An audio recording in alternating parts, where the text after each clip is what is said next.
Hi, in this video we are going to talk about Spark transformations and actions.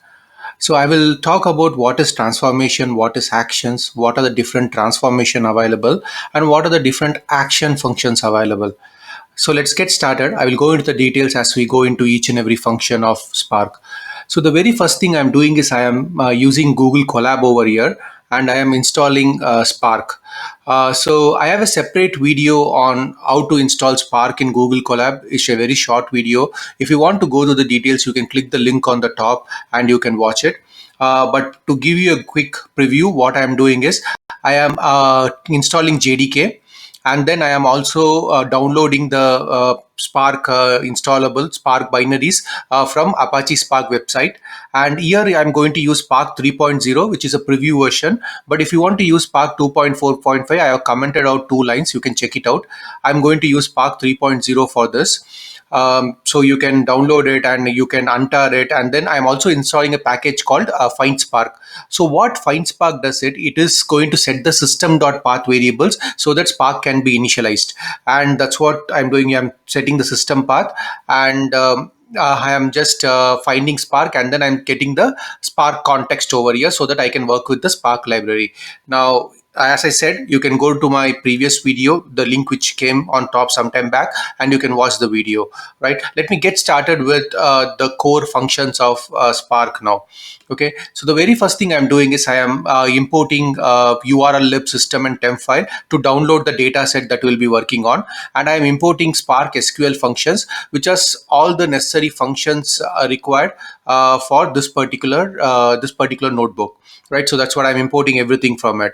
Right, and then what I'm doing is I am setting the a base directory where I want to install or download the files.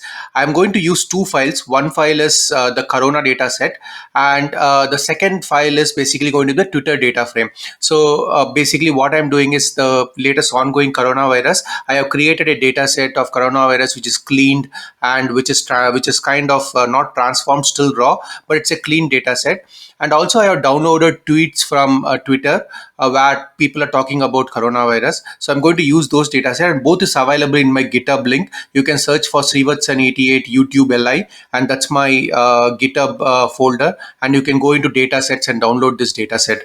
So I'm setting the base directory where I want to download, and also I'm creating the name that I want to download on. So first one I'm setting as corona underscore data.csv, and for Twitter I am downloading in temp directory and setting Twitter underscore data.csv. So let me run this line, and then I am going to just retrieve from the URL. So the data set is in my GitHub repo. I'm just telling retrieve from the URL and assign it to the Corona data file, which is nothing but corona data.csv. That's what I'm doing. And same thing I'm doing for Twitter as well. So these are the 4 lines to get the data, and it is assigned to basically the Corona data file and Twitter data file. So if you go to my temp directory now, you can see basically both the data is downloaded. So there's a corona data.csv and there's a Twitter data.csv.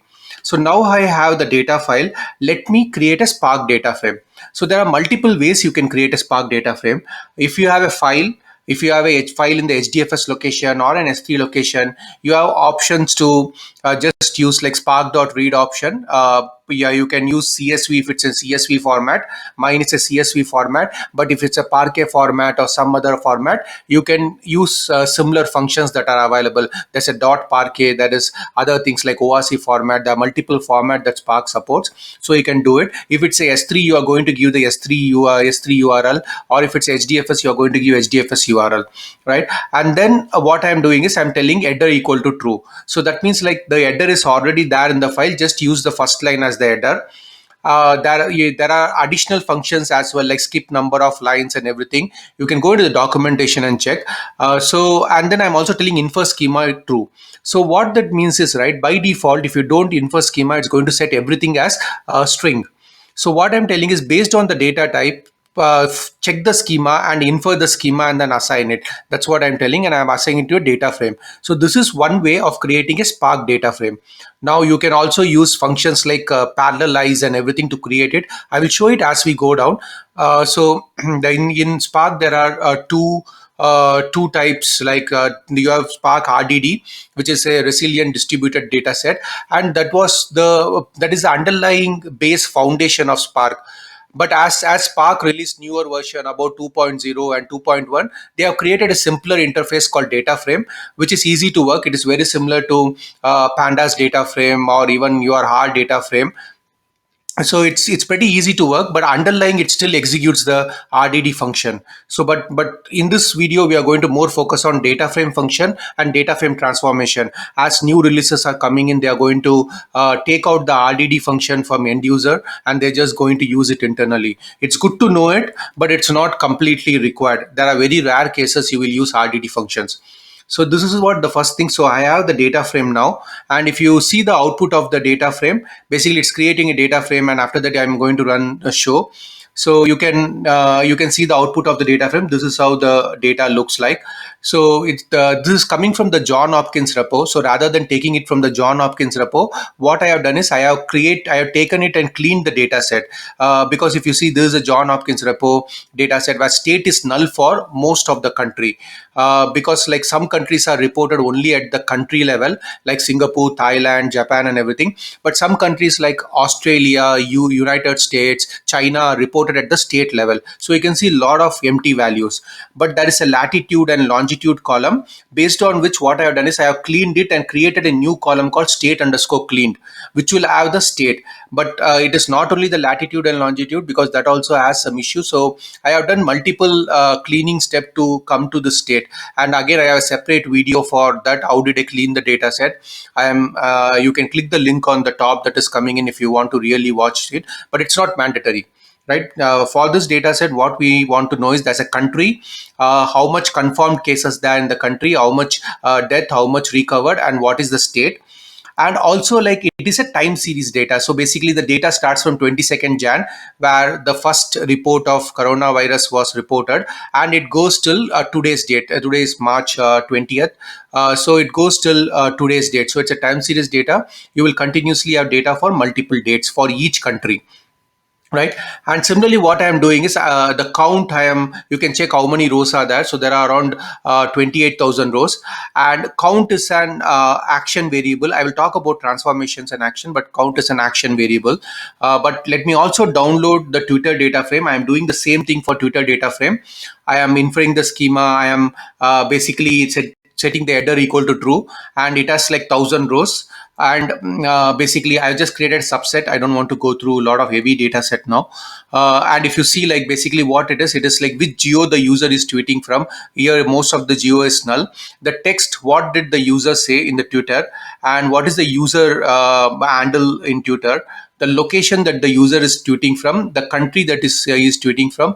Now think about this, right? The location will not be true for all the records. There will be a lot of null, because if you're mobile, the location service is enabled, or if you're in your browser, the location service is enabled, then you may get this value. Otherwise you are not going to get this value. So this is Twitter data frame. Now let's go into the function transformation and actions. So basically, transformations are how you want to transform your input data frame to an output data frame.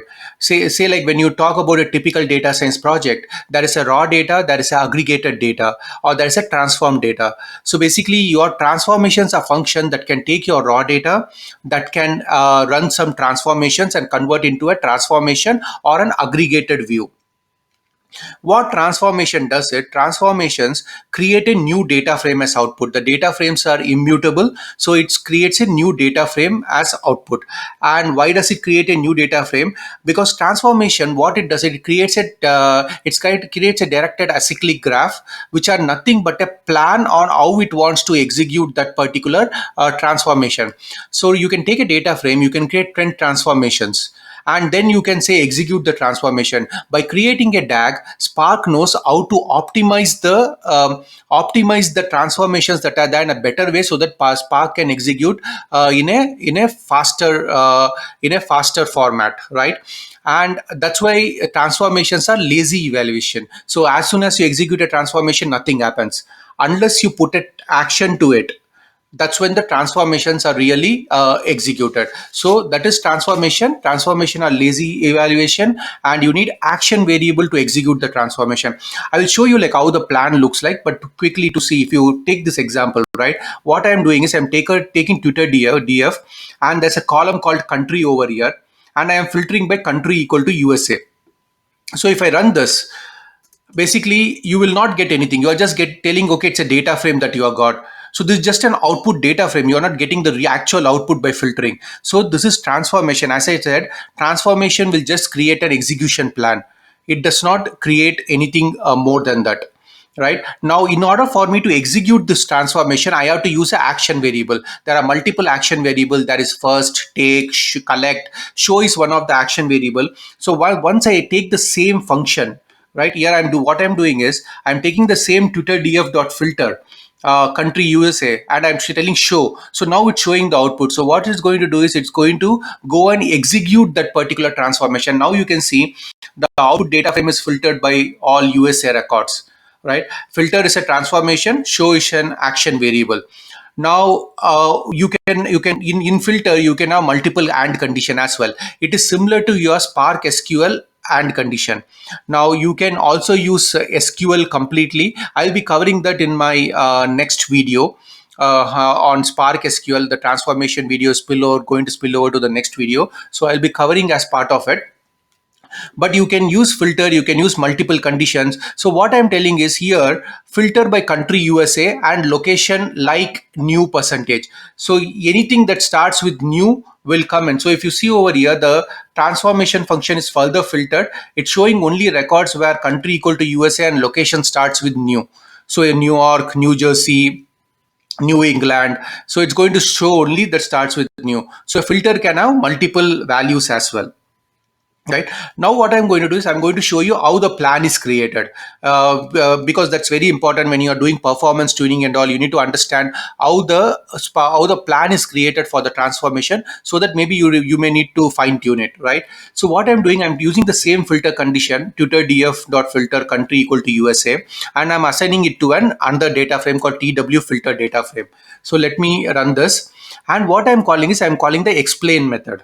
So explain will give me the plan as output. It will give me the physical plan on how Spark is going to execute that particular transformation. Now it is very similar to, if you are familiar with Oracle or any RDBMS, you have explain plan, right? It's pretty similar to that. So in this case, if you really see what is happening, Spark, by doing a batch scan of the CSV file.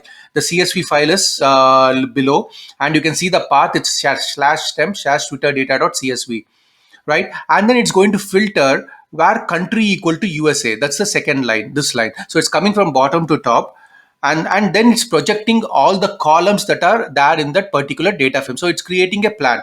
Now if I had like another condition where location like percentage new, I'm the same thing. I'm assigning it to a Twitter filter df, but I'm assigning another filter condition called location. So here now if you see, basically it's doing the same batch scan. It is filtering by like country as US, country contains USA, and then it is further also telling like contains location new. Right, so basically it is adding additional parameters to the plan. Right, and now if you just run it and do an action variable, you are going to see anything that is USA and anything that is new. Since in this time I gave percentage new percentage, it will take the prefix as well as suffix. That's why you have Northern New Jersey as well as the output. All right, and similarly, like you can see, like one more plan we will see before we get on to into details. So here I am telling starts with n, like the location starts with n. So in this case, if you see, it is reading from the file bottom, and it is telling that okay, starts with location n, and it's projecting the column. So basically, when you have multiple cascaded transformation, right, it is going to create a plan for you for all the transformation. I can first filter the data. I can aggregate by sum. I can do any other group by transformation. I can do 10 transformation. All the 10 transformation will create a gigantic physical plan. and then once you call the action variable, it's going to execute that particular action variable, right? So we will go and see complex transformation as we go. Now if you see, this is the output of the Twitter data frame, right? And when I run the Twitter data frame, I'm not running any action variable again. It's just showing me it's a data frame object, right? It is not showing me the output. There are multiple ways to see the output. You can do the show function, that is action function. You can show the first, which will give you the first record of the data frame. So if you see, it's just giving me the first record, but it is giving me as a row object. Show will give you a formatted way. It will give you a row object. You can take the row object, you can extract the value as well. Or if you want to take first 5 records, you can just say take 5. That is also an action variable. So in this case, it will give you 5 records. You can also give parameter within show, say like show 10, show 5, so it will show only 5 records. So these are some of the action variables that are there. Now, when we come into transformation, there are two types of transformation. There is an narrow transformation and there is an wide transformation. So the left hand side is a narrow transformation. So now what is narrow transformation? In narrow transformation, all elements that are required to compute the record is in a single partition. They live in a single partition of parent RDD. So take this example, right? Map and filter. This is the child RDD. This is the parent RDD. So all the functions that are required to compute and filter transformation, right?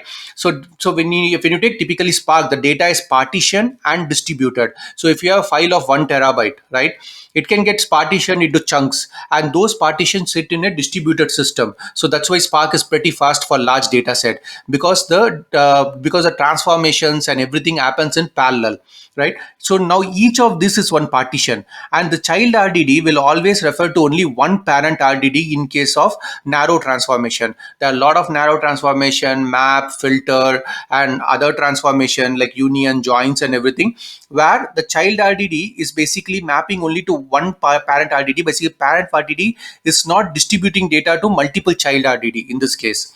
All right. Now that is basically narrow transformation. All right. Now, if you take wide transformation, when you do a group by or when you do a sort or something, it has to go across multiple partitions and do a grouping. For example, the first partition may have USA data, the second partition may have USA data, the third partition may have USA data. I'm on the right hand side now, which is my wide RDD. And when you do a group by, it has to go through all the partition and get data for USA and then aggregate it. And that's where the wide transformation comes into play. That is like group by, sort by, order by. There are multiple functions that are available which are more wide, and when you do most of the aggregation function, they are wide transformation. So what wide transformations are like, all the elements that are required to compute compute a single child partition might reside in multiple parent RDDs. So that one transformation, the child RDD might reside in multiple parent RDD. So when we talk about wide transformation, there is a lot of data moving across computers because you are running a distributed system. So the data might move across multiple computers, and that's when a shuffle of data might happen. So when you go to Spark and you're seeing performance issue, when there's a shuffling issue and everything, you might want to do some custom partitioning of data as well, so that you can avoid a lot of performance issue, right? So that is wide transformation. Let's take it to the example, right? Now, as I said, I'm going to talk about only data frame, but only in this case, I'm going to go to RDD and show you like how an RDD function looks like. Like there are two functions, which is a good illustration of basically RDD function. You might need RDD sometimes, because when you're doing some of the data frame function, RDD going to an underlying low level APIs might give you better flexibility. But in 99% of the case, you can avoid it, right? Now, what I'm doing is, in this case, I am going to demonstrate you map and flat map, right? So map, basically I'm going to first run map and I'll go to run where. So map defines a one-to-one transformation, right? It transforms each element of a collection into an element of a resulting collection. So in this case, what I'm doing is I am creating a list called 148, and I am parallelizing it. So once I parallelizing it, it's going to create a parallel RDD. Right? And then what I'm doing is I'm taking this function and creating a map function, and I am telling, like I'm creating a Python lambda function. I'm telling, take this X value, take this one value, and put it 1 comma 1 into 1. right? And similarly take 4, put it into 4 into 4 comma 4, 4 multiplied by 4. Let me run the output and you will get an idea, right? So if you see 148 is the x dot collect, x is the input, so I have 148 as list, but the output as is a tuple, right?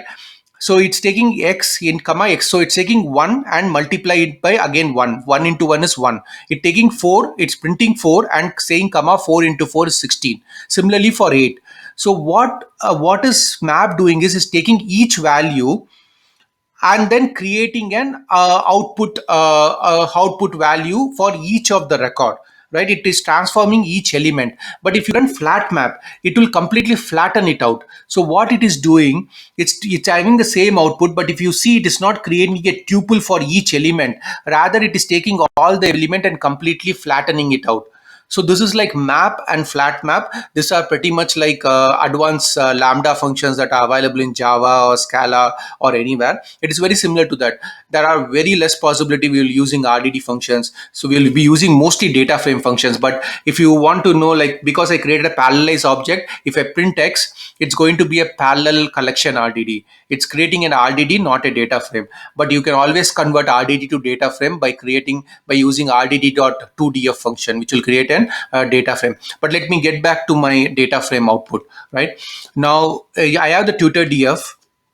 Right, in tutor df, what I am doing is I am selecting a particular column. So if I have 10 columns, I just want to select particular column, similar to your SQL select, right? I can just say like select text dot select of test, so it will just going to give me a select the text column, and then it's going to print the output. So in case if you want to project only few columns, you can use it, say you have 1,000 columns, right? You don't want to use all the 1,000 columns, you want to use 1 or 2 columns, you can do that, because there's no point in taking all the 1,000 columns. Similarly, if you want to do multiple, you can just say like select of multiple columns, text comma user.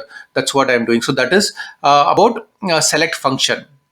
Right now, just to demonstrate map and flat map with the real world example, before we go into RDD, what I'm doing is I am taking this Twitter df and I am converting it to an RDD function. Right, so sometimes you may want to use low level RDD functions, and here what I'm doing is I'm converting it to an RDD function, and then I'm creating the map. I spoke about map on top, and I'm then taking the input map. I'm just taking the entire line, and I am splitting that particular line by space. So all the words that are there over here in the text column, right, I'm telling this line dot text is the column name, and I'm splitting it by space. So all the text. So when you do a NLP, you will do tokenization, right? That's what I'm doing over here. And I'm taking the first 5 records. So if you see over here, when I do that, it's going to take each record. I'm sorry. It's going to take each record, and then it's going to basically tokenize it. So the first record is like, what is God saying to us? So it's creating a list object for each token over here. That's what map is doing. Right, basically it's tokenizing each and every word. But what flat map, I'm taking 100 this time, what flat map is doing is, as I told you, it's going to flatten it out. Now there is no longer a list over here. It's taking all the value and creating one huge gigantic list. What is God saying to us about coronavirus? Breaking, this is disappointing. So it is not splitting into multi, it is not taking each row and doing a one-to-one mapping. It is doing an one kind of one-to-many mapping over here. Right, it's taking all the records and just flattening it out. That is flat map. Right, now let me go to the second data frame. So right now from now it's going to be pure like data frame functions. Right, so I'm taking that corona data frame, which has state, country, confirmed, death, recovered, and state clean, and it's a time series view. It has data from 22nd Jan till 20th March. Right, the very first function, I spoke about filter. I am only filtering records where country equal to US. So you will get all the records where country equal to US. Right, now if you see over here, I'm putting a show. If I don't put a show, it will just give me a plan. It is not going to do an execution of it. To get this table, I need to execute an action command. Right, so filter is basically to filter out records in a data frame. And when I'm filtering out, I want to kind of order the data. Now if you see, I get the old data first, that is 22nd Jan, but think you want the latest data, you want to order by date, and you want to do a descending of date. You want today's date, 20th March, as the latest date. Right, so what you can do is you can use a sort function. The sort will sort the data, and basically I'm sorting by the date column, and I'm telling ascending is false. So when I show it, now you can see basically the output over here. You can see the latest date is 20th March, not 22nd Jan. So it's basically bringing you the latest data first. Now there are two ways to sort. You can use the sort function or you can use the order by function. The order by function is nothing but an alias for sort, right? So it will give you the same output. It's going to basically sort it by date and then do it. So in this case, what I'm doing is I'm basically filtering by country equal to US. I'm sorry, filtering by country equal to US, and I'm ordering by date, and then it's giving me an output.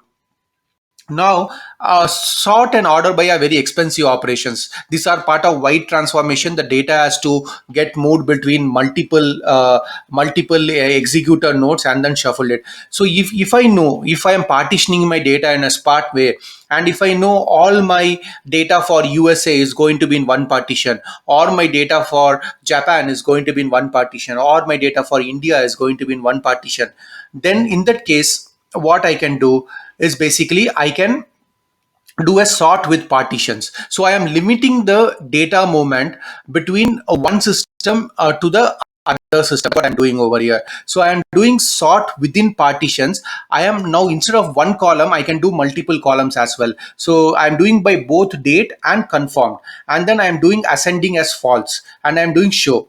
So in this case, the output is going to get sorted by both date and confirmed. So the latest date, if you see, basically it's only US. So Newark has the maximum number of confirmed cases. It has 8,310. Next is Washington. Next is California, New Jersey. It's also sorting by the confirmed cases. How many confirmed coronavirus cases are there? And that's what basically they basically sort with partition does. Now in this case, you may not find much of a difference, but when you are dealing with huge data set, you can avoid shuffling between the data in this case, right? So that's what basically this is about. So the next one that we are going to do is we are just going to go to the data frame, and then we are going to describe the data frame. So when you describe the data frame, basically it's going to give you the statistics of that particular, all the columns that are available. So it's going to give you a summary statistics of it. So for example, if you take the latitude and longitude, it's going to show you the count value. It's going to show you the mean, standard deviation, min and max, and it's also going to show you for basically categorical values in this case. So if you see state column, Adam, Indiana is basically the low minimum, and then it just does an alphabetical sorting. So the data frame dot describe dot show function basically gives you an summary statistics. And whenever you're working with data, you need to understand the data distribution. There's a good way to do an summary statistics.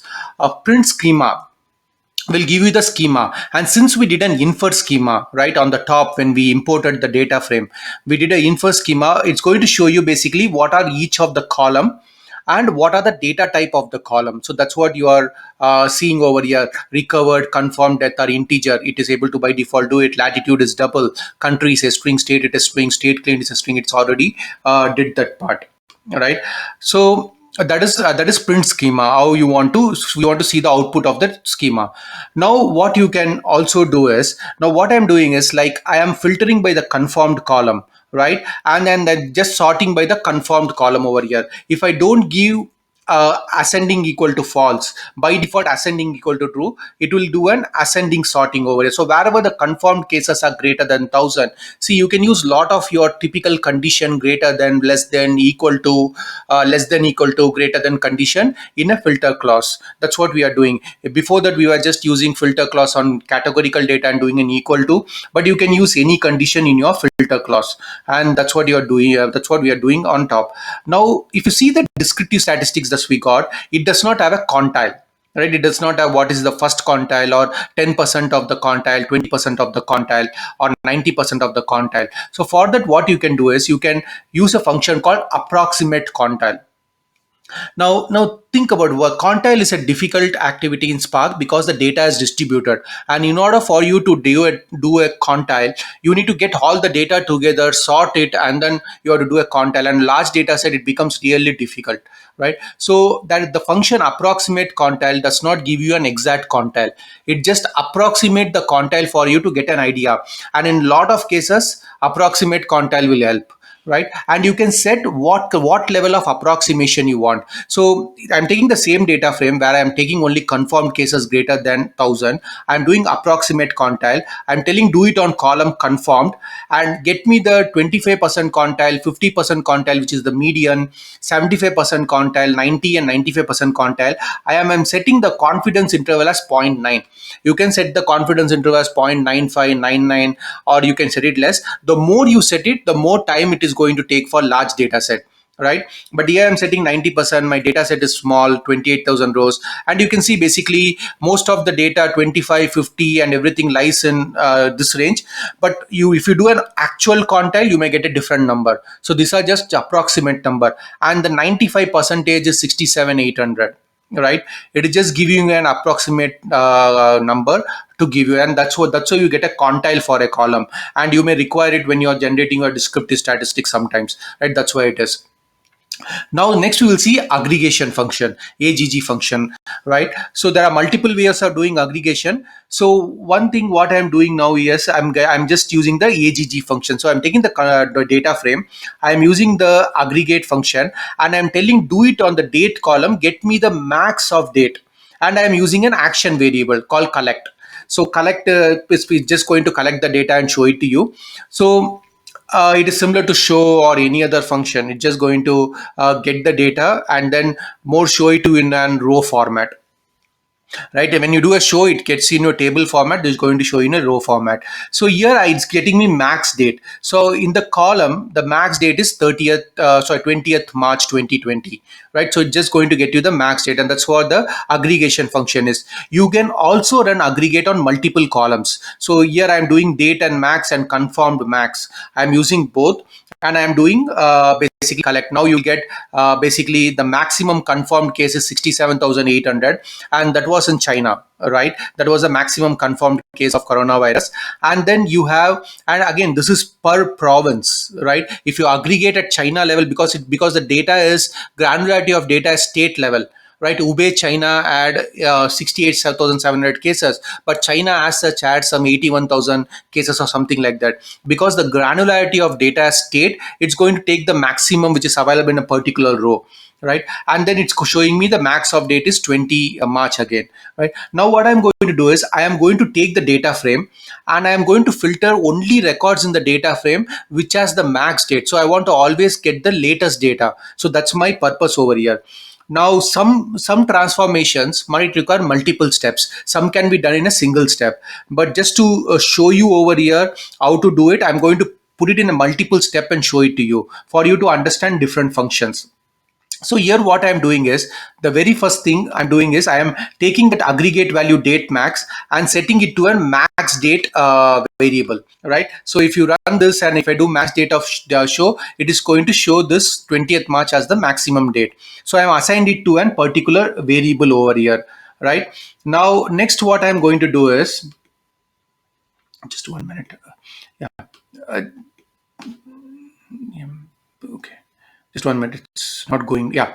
So next what I'm doing is I am importing, I've already imported Spark SQL functions on top, but I'm just importing it as a variable f. I'm just going to like show you like how you can do it other way rather than using the aggregation function of top. I'm still going to use AGG function, but I'm not giving in a curly braces now. So what I'm doing is I am taking the Corona database, I'm using a group by function. Now group by is similar to your SQL group by. So what I'm telling, group the data by country and state cleaned, right? State cleaned is where I have imputed all the state values. I am grouping it by country and state cleaned.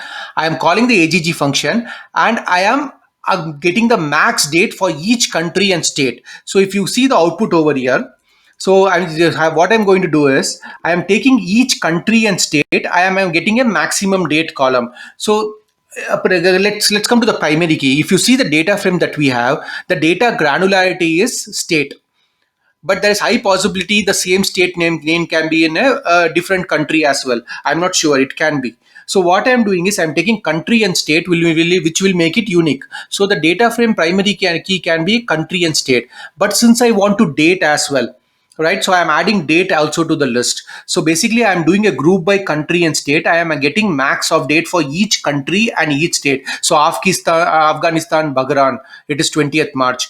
Australia, it's 20th March. Since the data set is uploaded on a daily basis for each state, so if you see here Australia, there are multiple Australias because the underlying state is different, and you are getting the maximum value. That's what I'm doing on top, getting the maximum value, just to show you the output. But what I'm going to do is I'm going to use the above step and create one single output that will give me the final data frame, right? So see here what I'm doing.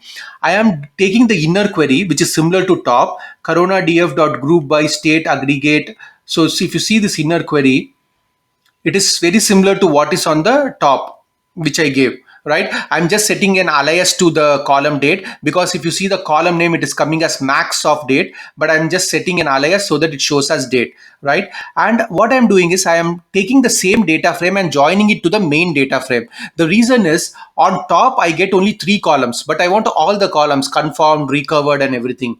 So the confirmed, recover is in the main data frame, the corona data frame, right? So I am joining it the main data frame, that is corona df.join, and the inner query is similar to the top, and I'm joining on 3 columns. Join the country of this inner value to the outer value country, state cleaned, and date. So it's a similar SQL join condition. So I'm just creating an alias of the corona data frame with a subset of a column which has the max date. I'm joining it to the main data frame based on country, state cleaned, and date, and I'm doing an inner join. Now you can do an outer join, left outer join, left inner join, or whatever is there, right? Yeah, all the functions are available, but I'm just showing you inner join over here. So this is how you do join. Once I run this, it's going to give me the maximum value for each. If you see here, for Thailand, Bangkok, 20th is the maximum value, and I get every value: confirmed, death, recovered. Similarly, I get for each country and state combination. That's what basically is happening over here, so that I get all the value and I get only max of date. Right now there are multiple ways of doing it. This is one way of doing it, right? So now what basically the same thing I am doing over here, the same output as you saw on the top, and I'm just telling that sort. I'm just adding a sort over here. Final data frame I'm taking and just sort by confirmed, ascending, false. So it will give me tops. I'm just doing show of 10. So it will give me the top 10 state and country which has the most number of confirmed cases. If you see China, Hubei, Italy, Rome, Spain, Toledo, Germany, Berlin, US, New York, these are all the top 10 countries which has the most confirmed cases. This is at a state level, not at a country level, right? I will show you at the country level also, because when you see at a country level, things may change. Maybe overall New York has most, but across US there are multiple states where it is spread, right? I will show that. That is, the above is one way of getting the max of a max of date and doing it. The other function is called window function. There's a cleaner function. I like window rather than doing a self join as we did on the top. Now what is window function is basically you are partitioning your data, right? Now I have date column, right? I have date from 22nd March till 20th 22nd Jan till 20th March. Now I can create a logical partition of data, and that's what I'm trying to do over here. So I'm importing 2 values, row number and SQL window function. The very first thing I'm doing is I'm creating a window spec. In the window spec, I'm doing a partition by country and state kind. Rather than a group by, I'm doing a partition by. What I'm telling is you partition the data by country and state, and then order by date. So what is going to happen for each country and state, the data is going to basically come from the latest date on top. That is the first. So I'm assigning it to a ws variable, that is a window specification, right? And then I'm going to my data frame and adding a column called row number, and then I'm doing row number over. Row number is basically I'm going to assign a row number for each of the column, each of the instances over the window specification I defined. Let me run this output and I will show you. So what it is going to do is, see, basically it is partitioned by country and state, because Afghanistan does not have a state level data. It is null, but the state cleaned is background, and then it assigning a low number. Row number is basically it is going to assign like 1 2 3 4 based on the date column descending, because I am telling order by date descending. right? You can also use .desc function rather than setting ascending equal to false. This other way of doing it. So basically for each of the country is going to do that. So whatever, if you see New York, it's going to tell, okay, New York 18th 20th March is going to be 1, 19th March is going to be 2. For each of this, it's going to assign a row number. That's what the window function does along with the row number. Now what I'm going to do is I am going to add one more condition to it. I'm telling corona df.width column row number over Windows function, which is Windows spec, which is the same as top, and I'm filtering out. I'm telling a where clause where column of row number equal to 1. So wherever the row number equal to 1, that is going to be my latest record, 20th March. Right, and that's what I'm doing. I'm only picking wherever is 1. If you see over here, now it is going to give me for each country only the first row number. So now I got the maximum date for each country: Afghanistan, Albania, Algeria, everything as the latest date over here. So this is the second way of getting the maximum value from an filtering by maximum value, or basically grouping by maximum value. Now what I'm going to do is I'm going to create a one more max df. The function is very similar to the top function. I'm just using the same function and I'm assigning it to a variable. See, whatever I'm doing, it will come as output, but it is not going to get assigned. Only when I specifically assign it to a new data frame, it's going to create a new data frame. In this, I'm just getting the latest data.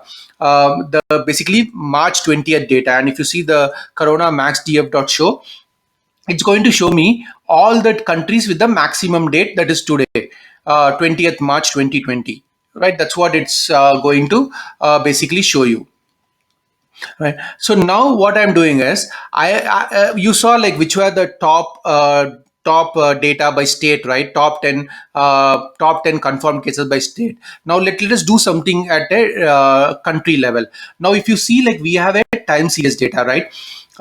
Basically in this case we have only one date because we already did a max. But if you go to the base transformation, that a corona df that we have, it has by date. Right, now how can I convert the date rows into columns? So that's why the pivot function comes into play. I'm not using the max df now. I'm going back to the corona df. I'm doing grouping by country and I'm telling pivot by date, and I'm going to use aggregate column as confirmed cases. So rather than showing as row, it's going to show as column. So this is how the output will look like. It will do a just pivot. It's like an Excel pivot. So you are Thailand, you are 22nd to 23rd, 23rd like 3, then 5, slowly increasing, right? Let's go to a country where it was increasing. So that is Spain also, right? If you see here, Spain was initially 0, 0, 0, but over the time, like, Spain literally shot up. If you see, like, it's like 47,000, 41,000, 35,000 confirmed cases. So things have been like literally shooting up, and Spain is here, 20,000, 17,000. The top one is Italy. Italy and Spain has been literally shooting up. So what you're doing is you're getting a columnar view of time series data. You are just transposing your data from rows into columns. So the pivot function can be used within Spark for that. And similarly, you also have cross-tab function where if you have any categorical value and you want to check, in this case I don't have any categorical value. So what I'm doing is I am filtering by country and I'm doing a cross tab of state versus date. So it's going to put the state in the row format and then date in the top format, and wherever there's an instance is going to put 1, wherever it is not, it's going to put 0. In this case everything has an instance, so it's putting everything as 1, but cross tab is something which you can use. Now let's go back and do a group by at a country level. Right, so what I'm doing is I'm going back to my corona max df. I want the latest record. I'm going to the max df, which where I have the only the current date data, and I'm grouping by country and I'm aggregating by confirmed of I'm confirmed and doing a sum of it. So the confirmed comes, so it's going to show me the top countries. Right, it's just showing me an output. It's still not like top countries because I have not sorted it, but it's just showing me, okay, Thailand has 322 cases, Japan has 963 cases. In some cases there will be only one record for one date, but in some cases like Australia it will be at a state level, so you'll have multiple records. That's why we are doing a sum, so that we can sum it and aggregate it out. Right, now I can add an order by over here. Right, so I'm doing the same max df dot group by country. I am doing a sum of confirmed case, recovered case, and death case. I want all the information. That's what I'm doing, and I'm ordering by sum of confirmed. So in this case what it will show me is which of the countries are top now. So China is top confirmed case, 81 to 50. Italy is next, Germany is next, Iran, US is next. right? So here I'm doing an order by, so that it shows I'm doing an ascending equal to false, so it shows me the top confirmed cases. So these are the country where most of the cases are there. I can specifically filter a country and also see if I want to see Italy, right?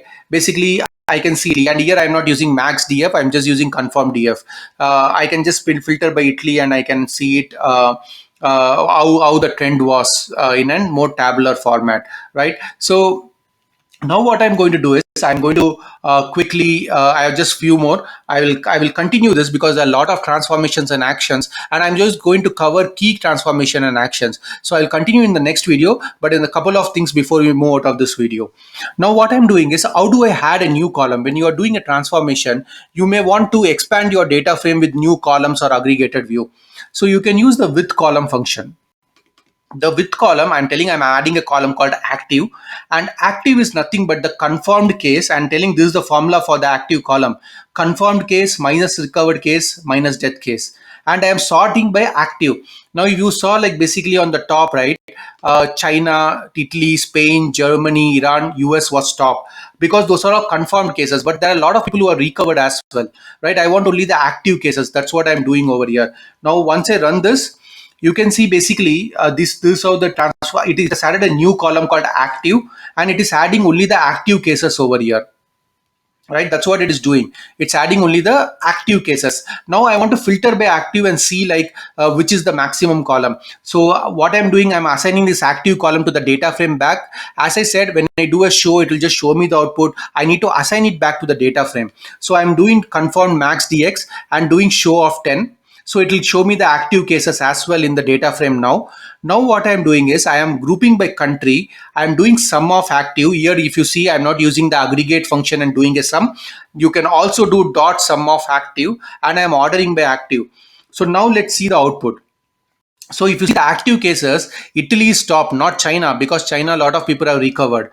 Again, Iran is not in the top because Iran also there has been recovery. Now Italy is in the top, Germany is the top, US is third, Spain. So these are the country where still there are a lot of active cases, and where recovery needs to happen, where the maybe lockdown needs to happen, self isolation, self distancing need to be happen, right? So this is basically only the active cases. So basically what we have done in this video is, we saw basically what are transformation and action functions. We saw what is narrow and wide RDD.